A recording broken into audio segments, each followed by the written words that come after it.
നിങ്ങളുടെ കാറിന്റെ instrument ക്ലസ്റ്ററിൽ engine warning light കത്തിക്കിടക്കുന്നുണ്ടോ? ഇതെന്തായിരിക്കും?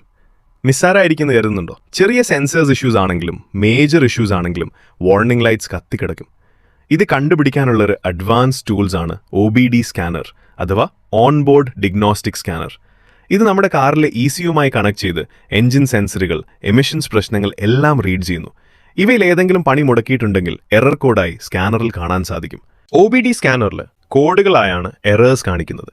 സ്കാനറിൽ വരുന്ന എറേഴ്സ് കോഡിന്റെ ഫസ്റ്റ് ലെറ്റർ നോക്കിയാൽ തന്നെ പ്രോബ്ലംസ് മനസ്സിലാക്കാൻ സാധിക്കും. Pയിൽ സ്റ്റാർട്ട് ചെയ്യുന്ന കോഡ്സ് പവർ ട്രെയിൻ ഇഷ്യൂസിനെയാണ് സൂചിപ്പിക്കുന്നത്. എഞ്ചിനും ഗിയർ ബോക്സുമാണ് ഇതിൽ വരുന്നത്. Bയിൽ സ്റ്റാർട്ട് ചെയ്യുന്നത് ബോഡി റിലേറ്റഡ് എറേഴ്സ് ആണ്, എയർ ബാഗ്സ്, AC എന്നിവയാണത്. Cയിൽ സ്റ്റാർട്ട് ചെയ്യുന്ന എറേഴ്സ് ചാസിസ് റിലേറ്റഡ് ആണ്, ABS, ട്രാക്ഷൻ കൺട്രോൾ, സസ്പെൻഷൻ എന്നിവയാണത്. Uവിൽ സ്റ്റാർട്ട് ചെയ്യുന്നത് CAN നെറ്റ്വർക്ക് എറേഴ്സ് ആണ്. ഒരു കാർ സ്കാൻ ചെയ്യുമ്പോൾ പ്രധാനമായും കണ്ടുവരുന്ന എറേഴ്സിനെ പറ്റി നമുക്ക് അടുത്ത വീഡിയോയിൽ സംസാരിക്കാം.